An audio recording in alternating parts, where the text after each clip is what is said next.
שבת בשבילי זה כל המשפחה בבית הכנסת. אני והבן שלי מתפללים 18. בשבת יוצאים, קצת אלקטרו, קצת מינימל.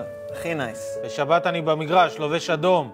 רק אדום. הולכים לתת בראש לאדומים. אני אוהב להישאר בבסיס עם החיילים שלי. זאת השבת בשבילי.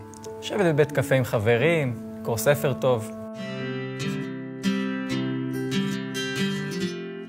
אני הכי אוהב להציץ לעזרת נשים ולראות אותן יושבות ומתפללות. שהמועדון נהיה צפוף ואפשר לשלוח ידיים בלי שישימו לב. אם במקרה נשארה שבת גם חיילת חמודה, מה טוב. כשהמלצרית באה, אני נותן ליטוף קטן. בטעות. במחצית הולך למצוא מישהי כדי להעביר את הזמן. אחרי המשחק הולך למצוא מה לעשות עם האדרנלין. כל עוד הן חוקיות, אני זורם. תיירות. שפה זרה זה הכי סקסי. בחורות מלאות. כל חור בלילה שחור, אחי. אני אוהב נשים צנועות, פשוטות. הכי כיף, צעירות. היחסים היו בהסכמה מלאה. אלה היו יחסים בהסכמה מלאה. אני אומר לך, היא רצתה את זה. כולם יודעים עליה, היא רצתה את זה. הייתי בטוח שהיא רוצה את זה. היחסים היו בהסכמה מלאה.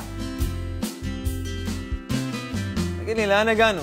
אי אפשר לחזר אחרי אישה. כל דבר זה הטרדה. הייתי מצפה שהיא תגיד לי, ולא תפנה למחוזות השיימינג. דוד המלך נשאר מלך למרות בת שבע. זו לא הטרדה. פירשתי לא נכון את הסיטואציה. זו בסך הכל אי הבנה. אנשים השתגעו, אחי.